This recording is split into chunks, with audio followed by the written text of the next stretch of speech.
Hello, everyone. I'm Dr. Maiklesim. I am very happy to be here today. And first of all, I just want to say thank you to the Refounders United who hosted this seminar. And I also want to say thank you to a lot of pastors and churches and the other organizations and the donors and supporters who made this seminar possible today. Okay? But I really want to say a big thank you to actually all of you who came out here today. It is an inspiring experience for me to learn that so many people are interested in what I have to say and what the other speakers have to say regarding different subjects on the American societal issues that we're facing. Okay? So before I start the speech, I'm going to be completely honest with you that it's going to be a little bit challenging for me because I have the ankle pain. So if I may have to sit down, in respect of audience, I'll try to stand up until the end, but please excuse me if I happen to sit down, okay?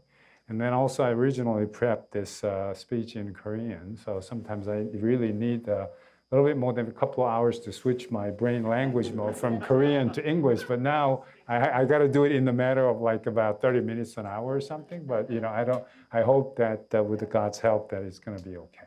Okay, yeah.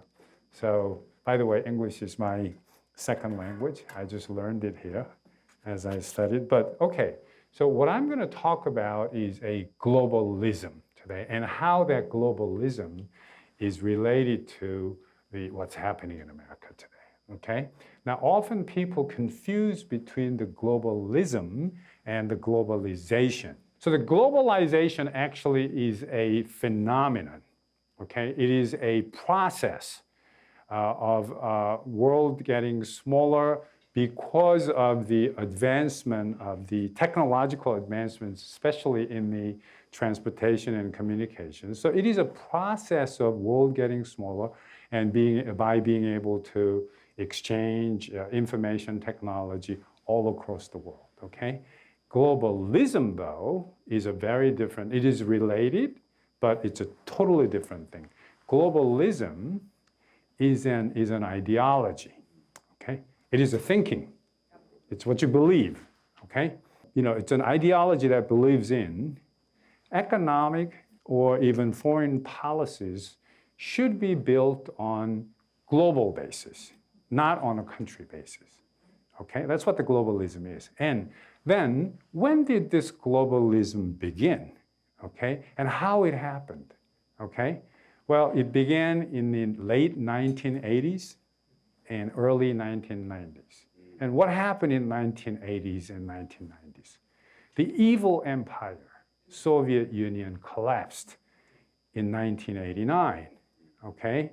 And then from 1945, when the World War II had ended, until the collapse of Soviet Union in 1989, the world was divided into two groups.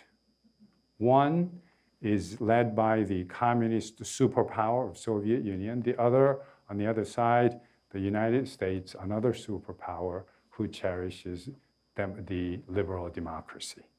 Now, with the collapse of Soviet Union in 1989, US remained as a single superpower on Earth.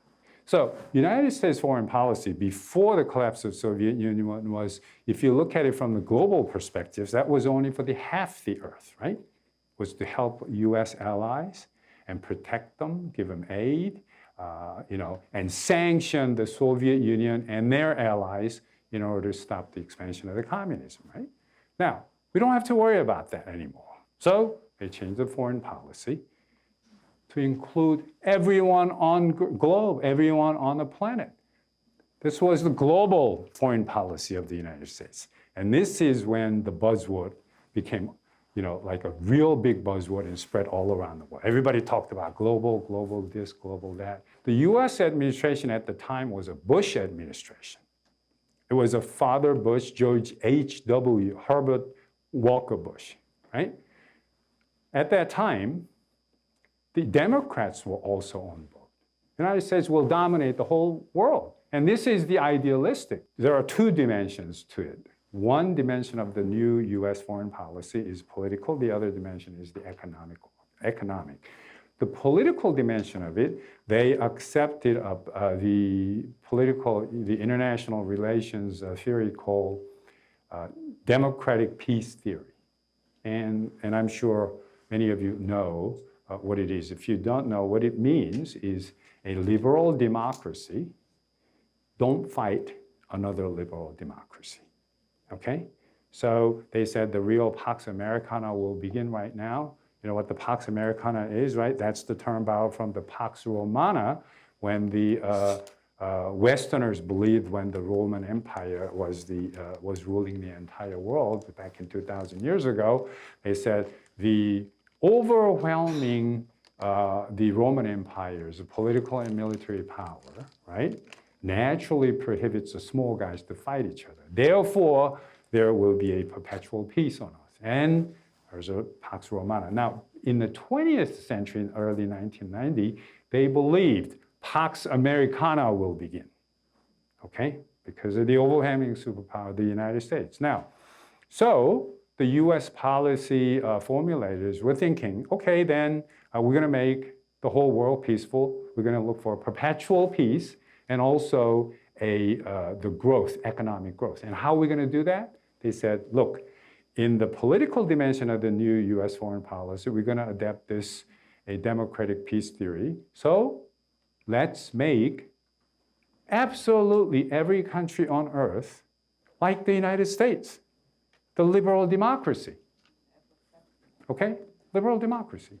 So if everyone becomes liberal democracy like the United States, then no one will fight, right?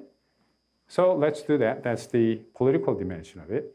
Economic dimension of it, they adapted the comparative advantage principle of the economics, okay? The comparative advantage, let me explain it to you in a very, briefly.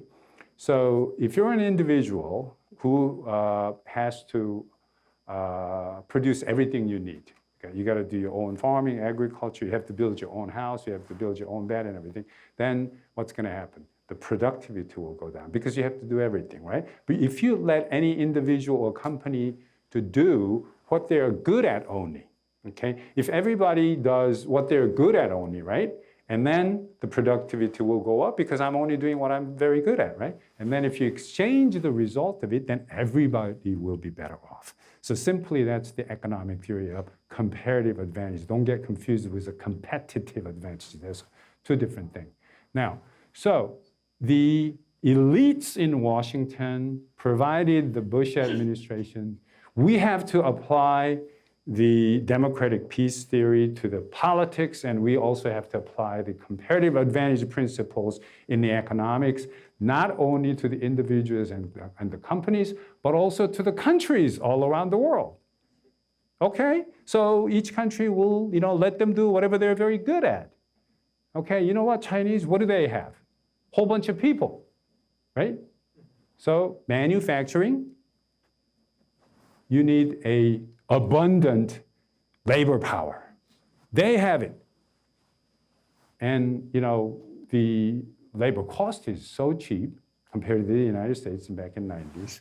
So you know what? We're going to take all the factories, manufacturing factories from here, we're going to ship it to China. Let's apply the comparative advantage economic principles to the global world, global.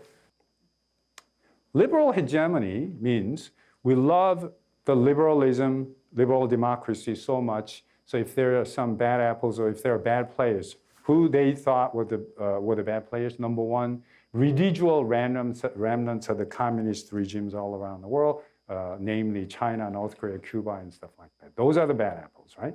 Number two, the dictators. Even if they're the capitalist countries or pro-American, if they have a dictatorial government, that's the enemy of the liberalism or liberal democracy. And inalienable human rights, right? The human rights abusing government, that's number three. Namely, most of it like the Middle Eastern countries. They still force women to live like under the biblical time or 2,000 years ago, the Arab Muslims, they still have to cover their faces, otherwise, So the United States will say, these are three. But those are low-hanging fruits. We can take care of them. That's how they thought. So they said, in pursuing or in promoting the liberal democracy around the world, if there are some guys who don't really want to, cooperate, you know what? We're going to use a little bit of this. Okay? That's a liberal hegemony. Okay? That's a liberal hegemony. Now, but how we are going to make it very successfully? They said, strategy number one politically, let's hook every country on the planet on the capitalist system that the United States had created since the World War II had ended. So let's hook them up, okay? But how are you going to guarantee they're going to behave? They said, well, we're going to make them the member of international organizations that we created, okay? And we are going to embed those countries into this system. Now, when the Russians joined as a member of IMF, the whole world was shocked in the early 90s. When they become a member of World Bank, whole world was shocked. When the Chinese became a member of WTO, they said, wow, this is really happening, right? But that's all result of the US liberal hegemony foreign policy. Both Republicans and the Democrats cherished so much. More importantly, there's a political organization which is called NATO. Okay, there are these countries that were oppressed under the Soviet Empire, all these Baltic countries, or not necessarily the part of Soviet Union, but there are the other satellite countries like Bulgaria, Romania, Poland. Let's have them join the NATO. So when the Soviet collapsed, they split into 16 different pieces. The largest piece is Russia, and the second largest is Ukraine. And they're still fighting each other in the last few months, right? And if you pay attention, you will be able to make a connection why this is happening. Liberal hegemony, this is our policy. Now, since 1990 until right now, over 30 years, United States foreign policy has remained the same. Now, there's only one administration that did not practice this US foreign policy. Can you guess which administration? Trump administration. There were 17 Republican presidential candidates, and there were big names at the time, right? One was Huckabee, and there's a guy called Mitt Romney, and there's a Bush family guy whose brother was the president. His father was the president. He himself was the Florida governor. And there are big names. And here's a nobody guy called like a Donald Trump. And he severely denounced the Bush family. And can you imagine, Bush is like a godfather of the Republican Party. And he also denounced academics and elites. And who else? Media. He attacked the media. So, can you imagine? The guy must be crazy. Okay? The guy must be crazy.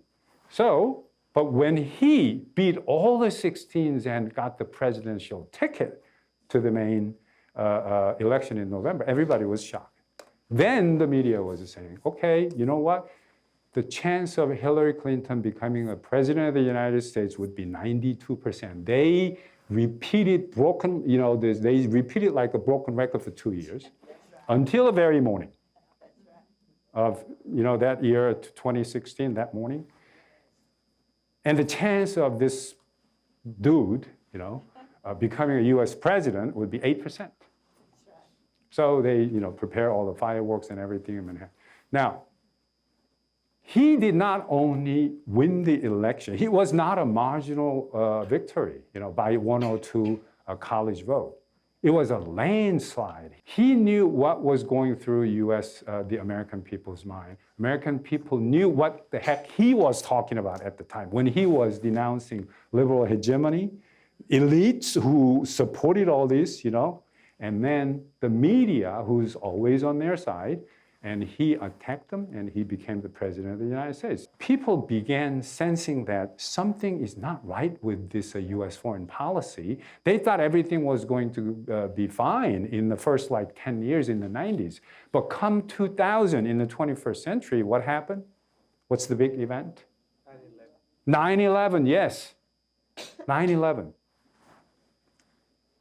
The heart of the United States. The Capitol was attacked, Pentagon, and then the World Trade Center, right? And it was just unprecedented. And they were just, it was a Bush administration. Now, this time is a son Bush administration, okay, in 2001. And in between, there's a Clinton administration for 8 years, right? But the Democrats and Republicans, as I said, for the last 32 years, they all equally cherished and loved and pushed this liberal hegemony all around the world, make them all look like the United States, and we'll be not fighting. And then, now, following 9/11, so it was September, obviously, right? So following month, October, U.S. invaded Afghanistan, okay? And then there was some skepticism about U.S. invading Afghanistan because Afghanistan is a formidable foe. Soviet Union was there for 10 years and they were not able to do anything. Soviet Union invaded Afghanistan in 1979, right? And Soviet Union was trying to, they went in there to help the communism, right? There's a communist party and the other parties. They didn't achieve anything. They're just bogged down on the battle here, battle there, Kandahar, whatever, all these mountain Hindu Kush, right? For 10 years. And so the troop of the Soviet Union only got out because their country collapsed and disappeared in 1989. That's when the Soviet Union troops left behind was evacuated out of Afghanistan to a country that no longer exists. Okay? Hey, Bush, this was Afghanistan. We just can't go in there. But you know what? We're the Americans. We can go in there. We're crusaders. And they did it. Americans did a very good job. In 2 months, by the end of December that year, U.S. occupied the entire Afghanistan, right? The Taliban's are on the run, and they took the capital, Kabul, and they planted liberal democracy, the democratic government. There's a guy called Hamid Karzai. He found one of the leaders, and then he placed them there. Now, they're all pumped up, right? They said, we got to do something else. What? Who's the next target? You know what? Kim Jong-il, maybe, in North Korea? No. There's a little bit complicated because you got to kill some South Koreans to do that, but you don't want to do that. Okay, well then, who's the next guy? Iraq. Saddam Hussein, they said, well, he's developing this WMD and all these other things, possibly nuclear, but we don't know, but definitely, WMD. Went in there, they prepped the war in following year, 2002, and they invaded Iraq in 2003. And they're there for 10 years, a little bit shy of 10 years. They had a military government, and then they hung Saddam Hussein actually a few years later, planted the government that looks like the United States, liberal democracy. So, okay, wonderful. Now, I'm not going to get into too much details in the Middle East, but U.S. made a mess. What happened? The humiliating U.S. evacuation of U.S. military by Biden administration last year. It's more than a humiliation because what's left behind is hundreds of billions of dollars of high-tech military machines that it's in the possession of Chinese and the Russians today. After 20 years of wasting all your tax dollars in that country for 20 years, you saw what Biden did last year, right? That's the result of the U.S. global foreign policy, okay? Not only that, in Iraq, what happened to Iraq? 9 years they had a U.S. military government. They hung, Saddam Hussein, all right, but after that, what? The country's a mess, right? Kurdish people in the north, Syria, Yemen, Libya. Libya still have a civil war, right? There's a guy called the Egyptian Hosni Mubarak. He was in the party. You remember what the liberal hegemony detested? Remember 3 things? Remnants of communism, dictators, and oppressors of human rights, right? So a crusader country like the United States, we got to go in and take care of all these guys. What's the result of the Middle East right now? Civil war going on. That's the work of John Kerry and Hillary Clinton under the Obama administration. right? Billions of dollars poured in, and nothing was accomplished. It's not only nothing was accomplished, right? They made a mess. It is a colossal failure of the U.S. foreign policy in the name of liberal hegemony, global foreign policy. We're the crusaders, they're bad guys. You know what? We need to use this. Remember, this is what the definition of the liberal hegemony in plain English. If they don't listen to us because we're the good guys and we're pushing the good thing, okay? Didn't work. Now, how to make this liberal hegemony workable, okay? So they said the main point is the economy, okay, money. We have to make them rich. We have to make Chinese rich. You know why? But to me, in retrospect, if you look at that, that may sound very naive or somewhat like dumb. But at the time in early 90s, it was a little bit different because you all remember in the World War II, who were the US enemies? Japanese and Germans, right? We're killing each other like crazy. The worst enemy of the United States, right? Germans and Japanese. There's a saying like happy hunting in the World War II. That means you go there and kill a lot of Japanese, right? So even these kind of evils, after the war, we gave them aid, Marshall Plan, we helped them rebuild their economy. Now they became the best friends of the United States, right? Who would have thought that Germans and Japanese would become a friend of the United States in 1945? Impossible, that's not possible, right? But the Chinese and Russians, we never fought them. They were never our enemies. There's an ideological difference during the Cold War, right? But that ideology died with the collapse of Soviet Union. We don't have to worry about that. If we make them rich, you know what? They're going to be even more staunch, more close allies. This was the thinking from the elites. If there's an action, there's a reaction. What's being reacted by these countries when they feel that the U.S. foreign policy is actually encroaching upon their national sovereignty? It's a nationalism. The ideology, the strongest ideology is the nationalism. There's no other ideology stronger than nationalism, right? U.S., the liberal hegemony touched off the nationalism of Russia, Russian nationalism, Chinese nationalism, okay? Now, if you mention Japanese to Koreans, everybody all of a sudden, with no reason, get mad, right? So that's, So there is this reaction, okay? Pushback. And there's another ideology that's on the opposite side of liberal hegemony. That's called cultural hegemony. Okay? Now, next slide, please. Cultural hegemony is a strategy of Marxism. Okay? There's a Marxism is the ism, and that's the ideology. And strategy for that Marxism is the cultural hegemony. And underneath this strategy, there's the difference between the strategy and the tactics, right? Strategy is the upper concept, and then the tactic is underneath the strategy. Strategy, you can change it, every often, but the tactics, you can change it very often, okay? Strategy, no, it remains the same. Now, there is this guy called Antonio Gramsci who served as the Secretary General of Italian Communist Party. Now, this guy is not only the Communist Secretary General of Italian Communist Party, he was a scholar. Okay, you know what kind of scholar? Anyone knows what kind of scholar he was? He was a linguist. He knows how to manipulate the language. Okay, so he said, here are the two next lower level tactics to make our dream come true. Okay, next slide, please. One is oh no, let's go back. I didn't have that slide, I'm sorry. Okay, so one, let me just explain to you verbally. One is the war of position. The other one is the war of maneuver. Comes in twofold, right? If I summarize the main point, the communization, spreading the Marxism around the world in 20th century is very difficult because people became smart. You can't use a sword or gun right now. So you know what? We can use culture.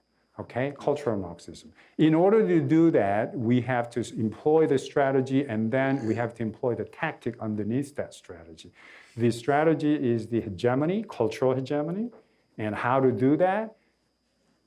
Number one, war of position. We got to have a war against these bourgeoisies that are sitting up there in each, like in church, in academia, companies, right? We will infiltrate, but first let's position it, even if it takes 5 years or 10 years. If you succeed, we're going to move to the second phase, the war of maneuver. You know what all maneuver means, right?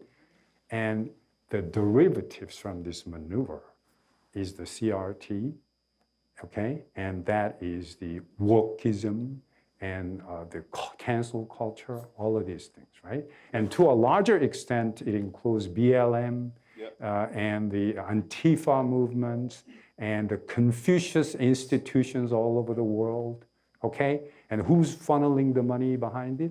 Who do you think will love this cultural hegemony right now the most? Chinese. Chinese, right? CCP. Yeah, I'm not a CIA or FBI, I don't have any evidence, but I can make a logical assumption that the ones who's funneling the money behind this is this people who love cultural hegemony. They can't overthrow the United States, right?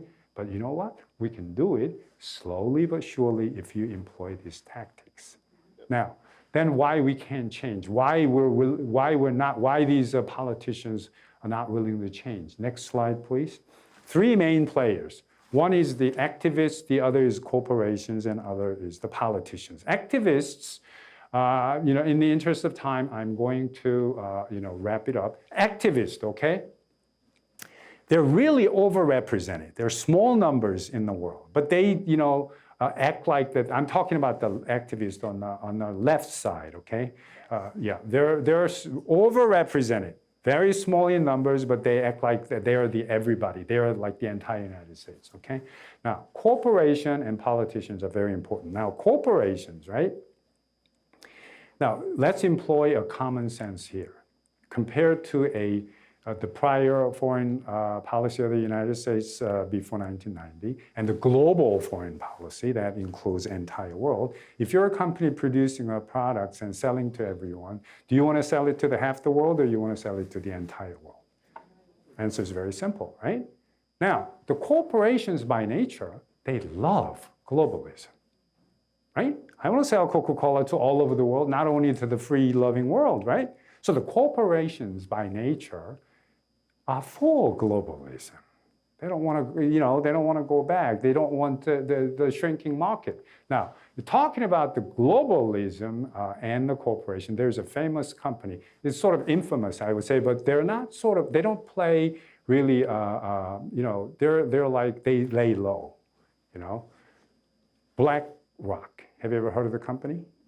Okay, the BlackRock is an investment company. You know how much money what's their worth and how much money they're investing? $10 trillion. One company. Now, for a small guy like me, I can't really feel what the $10 trillion is like. So most of you are Koreans, so I'm so sorry to but even the bona fide Americans too. Korea, by the way, was a very poor country, worked very hard, developed into the 10th or 9th largest economy in the world in the last half a century. Now, Koreans' GDP, the country's entire GDP, annual GDP of South Korea, which is the 9th largest economy in the world, you know how much is the South Korea's GDP a year? Last year 2021, $1.7 trillion. Even if you round it up, it's 1.8 million and 1.8 trillion. One company, BlackRock, $10 trillion, about 5 to 6 times of South Korea, world's 9th largest economy. One company knew. You know what? I can make a link that BlackRock is dictating the US government policy right now. BlackRock invested a lot of money, at least about 15 to 20% of the top 20 US companies, right? And which area? Climate change, green energy, okay? Anything related to battery, anything related to fuel is not. Well, they invested in fossil fuel also, So they don't want total collapse in the fossil fuel industry. But what we can infer from here is, for the BlackRock, if you invest money, what do you want? You want a big return, right? They don't want U.S. gas price to go down because there is a big investment, right? You know, the President Biden came out in March, I don't know if you remember, he says, I'm going to release the U.S. strategic oil reserve, right? So that the gas price will go down. He did, indeed. But U.S. gas price didn't go down. Why? They ended up in China. Yep. They ended up in India. Yep. This government and the BlackRock is not for you. It's for them, right? It ended up in Netherlands because they wanted to lower the gas price of European countries, right? With your tax money. I can't wait until, the November, okay? Because you know who you're going to vote for, right? The people who you're going to, who's going to work for you. There are some, the representatives, who you guys believed and you voted for them, and they don't, they will give you the entire world before they elect you. When they're elected, they go to Washington, they forget about the constituents, and they just mingle with the big swamp people, and then they do whatever they want to do, right? So you have to vote them out. Yes. Okay? You have to vote them out. And, so I can't wait until 2024, until the return of the king. Okay? There you go. Okay, thank you. Thank you.